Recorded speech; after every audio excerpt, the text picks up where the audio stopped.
Assalamualaikum warahmatullahi wabarakatuh.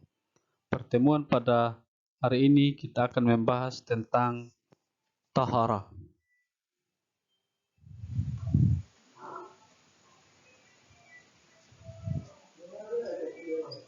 Konsep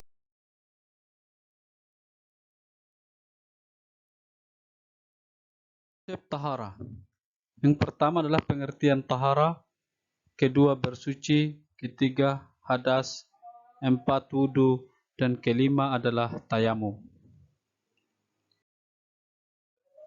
A. Pengertian tahara.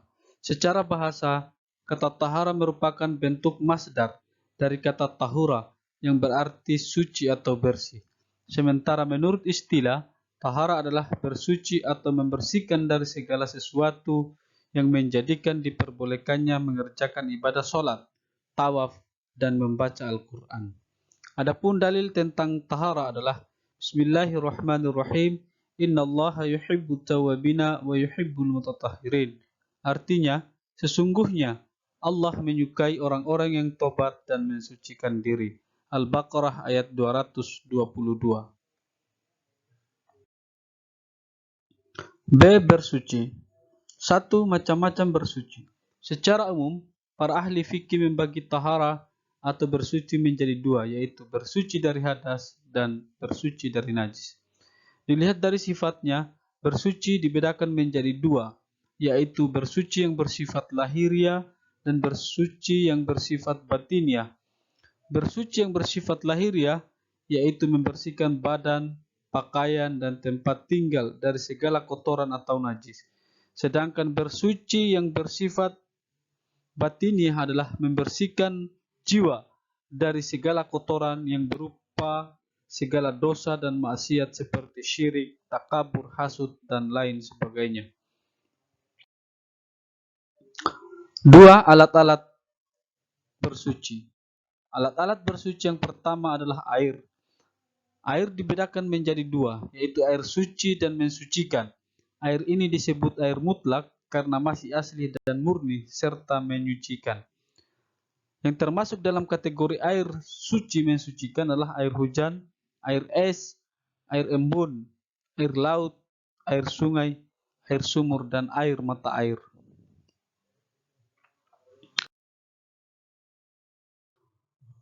Kedua, air suci dan tidak mensucikan merupakan air atau zatnya yang suci, tetapi tidak sah digunakan untuk bersuci. Yang termasuk dalam kategori air ini adalah air suci yang telah dicampur dengan benda suci lainnya hingga berubah salah satu sifatnya seperti air teh, air kopi, dan lain sebagainya. Kedua, air musta'mal, yaitu air yang sedikit yang telah digunakan untuk bersuci walaupun tidak berubah sifatnya. 3. Air pepohonan atau buah-buahan seperti air kelapa. Jenis air ini tidak dapat digunakan untuk bersuci walaupun pada hakikatnya airnya suci.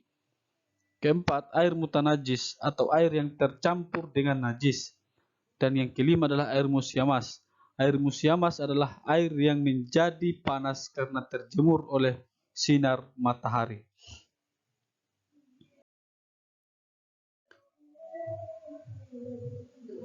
Alat bersuci yang kedua adalah debu. Debu atau tanah digunakan untuk tayamum sebagai pengganti wudhu. Tayamum dilakukan jika tidak ada air atau berhalangan memakai air, misalnya karena sakit. Jika menyentuh air, sakitnya akan bertambah parah. Ketiga, alat bersuci yang ketiga adalah batu. Batu dapat digunakan untuk bersuci atau beristinja ketika tidak ada air. Istinja yaitu membersihkan dubur setelah buang air besar. Jumlah batu yang digunakan paling sedikit 3 buah batu. Selain itu perlu diketahui bahwa dalam membersihkan najis jangan menunggu hingga najis kering sebab akan sulit untuk dibersihkan. C. Hadas.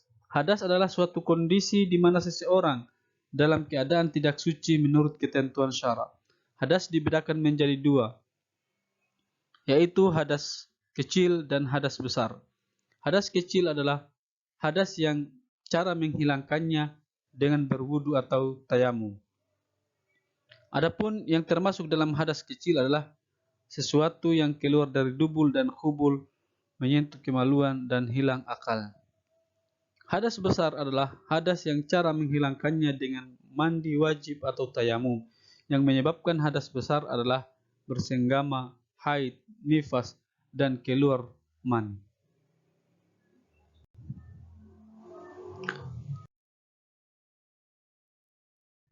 3. Sunnah mandi wajib.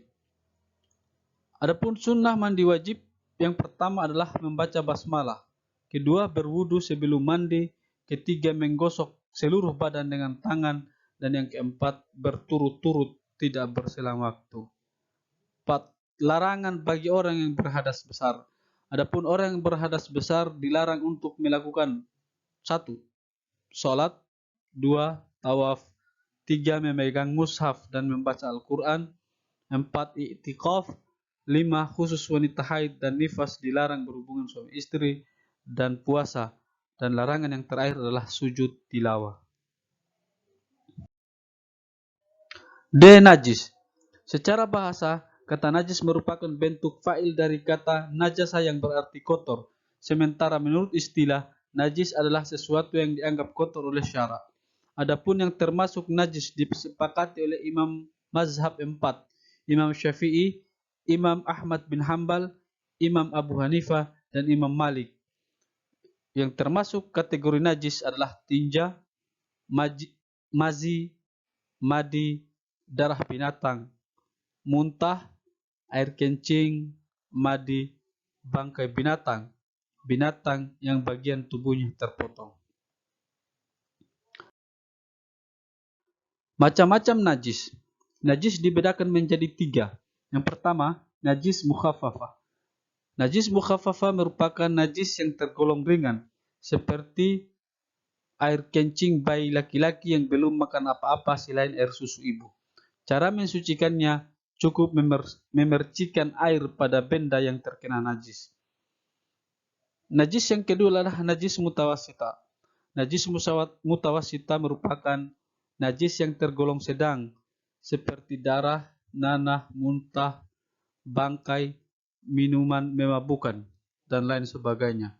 Najis mutawasita dibagi menjadi 2, yaitu najis ainiyah dan najis hukmiyah. Najis ainiyah adalah najis yang kelihatan wujudnya, dan najis hukmiyah adalah najis yang tidak terlihat wujudnya. Jenis najis yang ketiga adalah najis mughallazah. Najis mughallazah merupakan najis yang tergolong berat, yaitu najis yang diakibatkan dari 2 binatang, yaitu najis dari anjing dan babi, baik jilatannya, air kencing, kotoran, daging, tulang, darah, bangkai, semuanya adalah najis. Cara mensucikannya adalah dicuci sebanyak 7 kali dan 1 kali dicampur dengan tanah. Sekian video kita pada hari ini dan akan disambung pada video selanjutnya. Assalamualaikum warahmatullahi wabarakatuh.